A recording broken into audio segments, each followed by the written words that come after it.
लक्ष्मी सरस्वती महाकाली के रूप है दाई चंडी। लक्ष्मी सरस्वती महाकाली के रूप है दाई चंडी। 10 महाविद्या के गर्भ अंश है, 10 महाविद्या के गर्भ अंश है। शिव के हरे आधांगी, शिव के हरे आधांगी। लक्ष्मी सरस्वती महाकाली के रूप है दाई चंडी। लक्ष्मी सरस्वती महाकाली के रूप है दाई चंडी।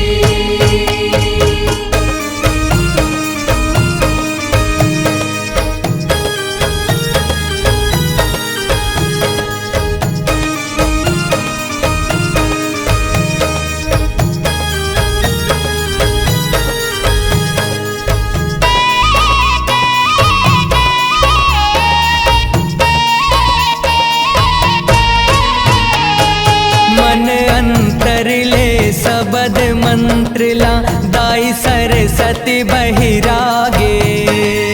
दाई सरस्वती बहिरागे, दाई सरस्वती बहिरागे।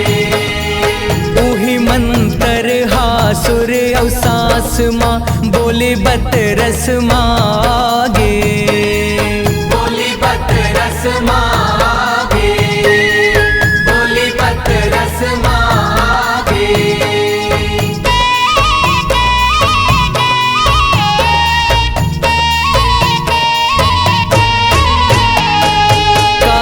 के किलकारी ले रग रग हाजी जागे।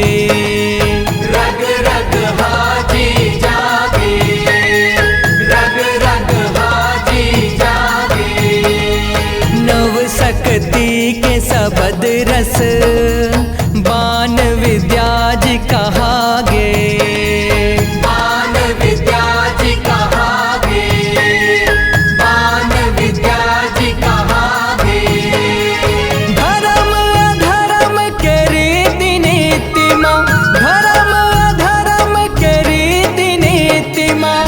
अस्त्र शस्त्र जंगी, अस्त्र शस्त्र है जंगी। लक्ष्मी सरस्वती महाकाली के रूप है दाई चंडी। लक्ष्मी सरस्वती महाकाली के रूप है दाई चंडी।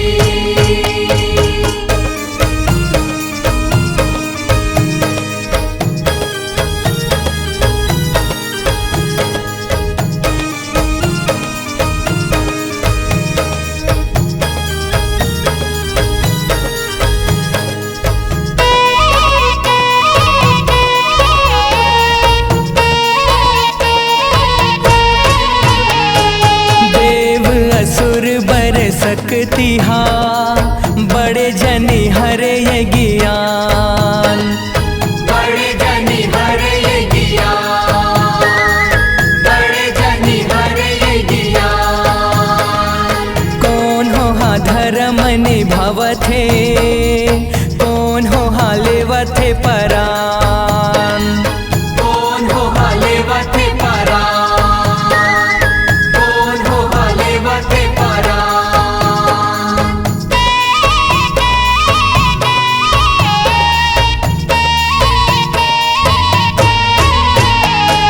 पराशक्ति छाहित रही थे, करथे सबके कल्याण।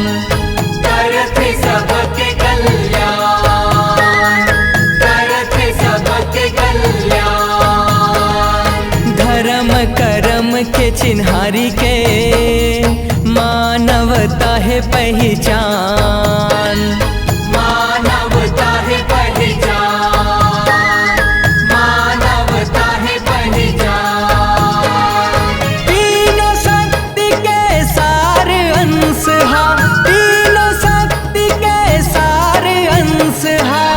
दौड़े मन माए कंगी, दौड़े मन माए कंगी।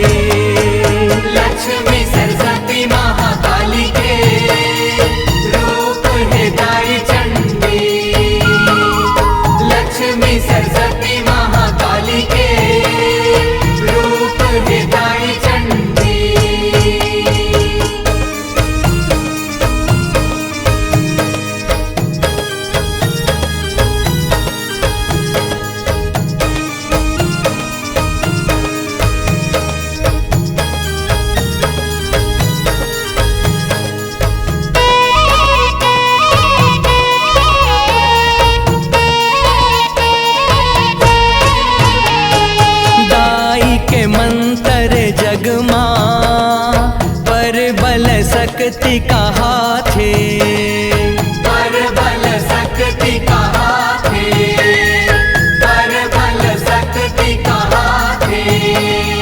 10 महाविद्या मंत्रला थापत सिद्धि करा थे, थापत सिद्धि करा थे, थापत सिद्धि करा थे।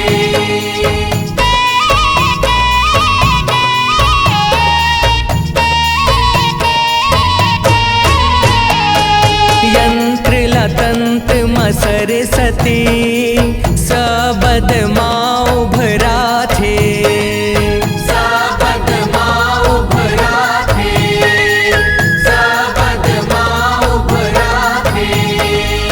तब चंडी दाई सरी जग माँ बैरी लाना साथे, बैरी लाना साथे, बैरी लाना साथे।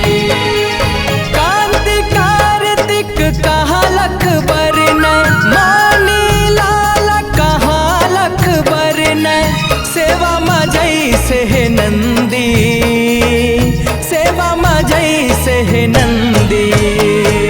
लक्ष्मी सरस्वती महाकाली के रूप है दाई चंडी, लक्ष्मी सरस्वती महाकाली के रूप है दाई चंडी, लक्ष्मी सरस्वती महाकाली के रूप है दाई चंडी, लक्ष्मी सरस्वती